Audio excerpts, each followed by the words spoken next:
Illumination, Art of the Middle Ages. In between every major project we're going to do this year, we're going to talk about some of our art history from the Middle Ages and eventually the Renaissance. So we're going to start with illumination, but we need to know, what was illumination? What is illumination? And even more, when are the Middle Ages? Here, this is a timeline. This dotted line right here is the year 0, the BCE Common Era year. So, ancient Greece and Rome, which is the time period, of course, where we made those pots that you're working on right now in class, was primarily from year 800 BCE to about 410 CE. And once Rome fell, the Middle Ages began. You can talk more about the fall of Rome and things like that in history class. But the Middle Ages were a period that lasted from 410 to about 1400, and they ended with the Renaissance. We'll get to talk more about the Renaissance later on this year. The Middle Ages were a fascinating time, though, and one of the most important things to know is where it happened. This is a map of Europe. Hopefully you can see it and you can recognize Europe, and hopefully from your lessons with Ms. Harris you know exactly where Greece is, right down here. Now Greece was, during the Middle Ages, part of the Byzantine Empire. We're going to chat about that a little bit as we go on. We can see what is now modern Italy was part of both the Byzantine Empire and the Frankish Empire. We can see England up here, part of the Anglo-Saxon kingdoms. And over here in Spain, we can see the Emirate of Cordoba. So everything was named very different than what it is now. The only thing that's at all similar is Frankish is kind of similar to France, which is this country right here. But everything else has changed a lot. And there was a lot of political movement going on in the Middle Ages. Now, illumination. Illumination is a word that basically means illustration. Illuminate is to light something. And so the idea of illustration is that you're enlightening people with what the subject is. You're drawing it for them. So here we have a book from the Middle Ages, and no, you can't read this because it's not in English, and even if it was, the English they used back then was very different from our modern English. And all around the writing we see these detailed illustrations, what we call illuminations. You can see some faces, some details, lots of gold. Very lovely. Gold is also part of why it's called illumination, because the gold kind of lit up the page. We have them, sometimes the illustrations filled up entire pages, the illuminations, filled up entire pages. Sometimes they were smaller, sometimes they went around the edges. This kind of one big illumination next to a page of writing, you might be familiar with that in some illustrated chapter books, maybe even some illustrated picture books. But this beautiful illumination around on the borders and in what we call the margins, that's a lot more specific just to illumination and the Middle Ages. So we are going to be able to interpret art this year. That's one of the most important things about learning your art history. It's giving you the tools to interpret the art. So we have here tools listed, and those tools are subject matter, form and structure, process and use of media, and historical context. Today, we're going to be talking specifically about the tool of subject matter. I want you to think for a moment, what is subject matter? Well, subject matter is really asking, what is the subject? What is the painting about? What is the illustration about? Remember, illuminations or illustrations are telling you what's going on in the story. So the subject of the story usually matches the subject of the illumination. So here we have our first illumination we're going to take a look at. This is a detail from a page, a detail of a page from the Golden Haggadah, and it was made in Spain in the year 1320. The Golden Haggadah A Haggadah is a storybook that tells the story of Passover. Passover is a very important Jewish holiday. It happens in the springtime. A golden Haggadah would be owned by a very wealthy Jewish family. And what's going on right now, we see Miriam. Miriam is right here in the center in the pink dress. And she is a character from the story of Passover. If you're familiar with Moses and you know who he is, Miriam is Moses' sister. So she lived in ancient Egypt and she's playing instruments with her sisters. Now the interesting thing is Miriam is playing a medieval instrument and she's dressed in clothes also from medieval times, from the Middle Ages. But she's supposed to live in ancient Egypt.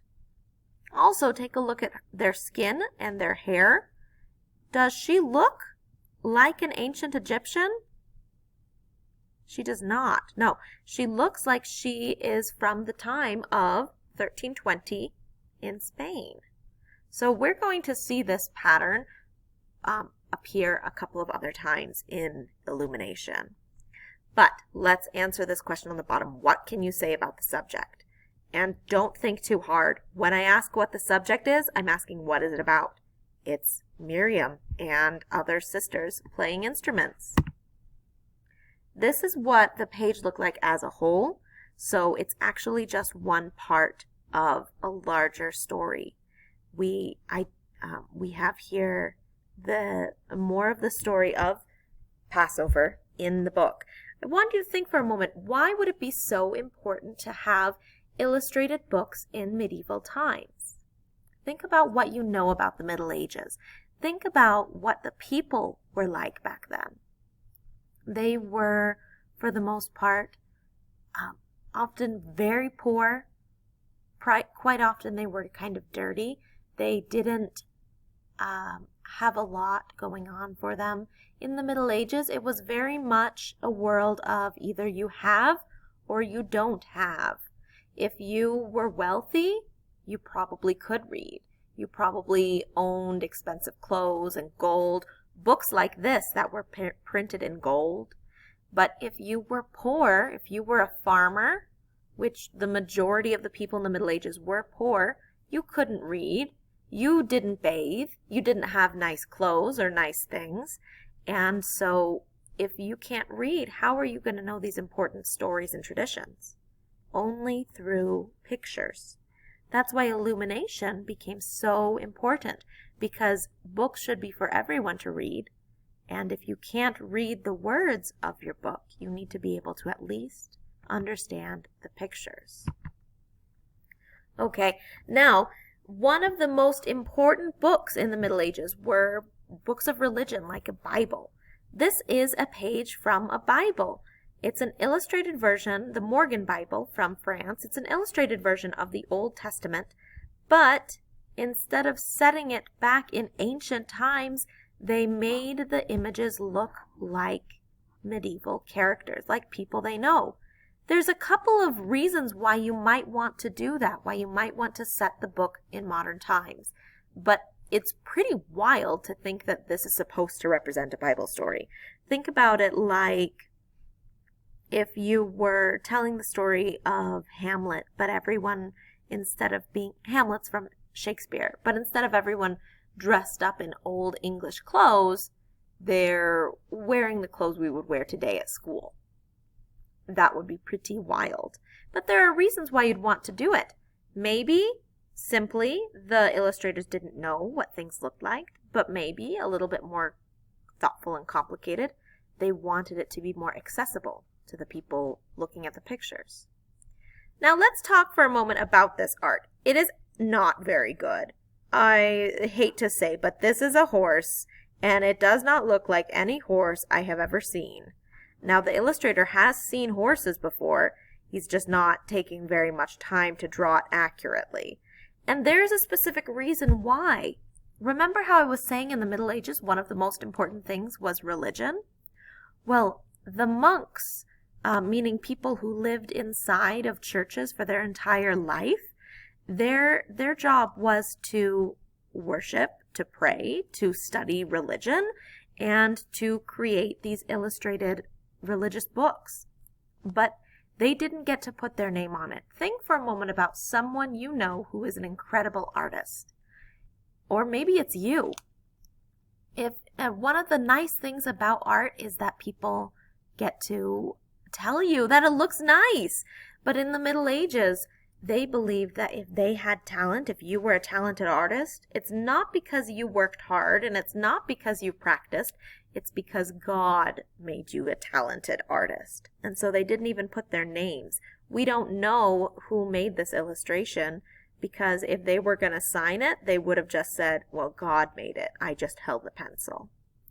So because they didn't get praise, they didn't always try as hard, which is why this horse looks really weird and other illustrations from the Middle Ages look wrong and messed up. Now this is the page in the whole. You can see more of the battle scene. And what is the subject again? The subject is these knights on their horses. This is another page from the Morgan Bible. I love this one because it's so creative.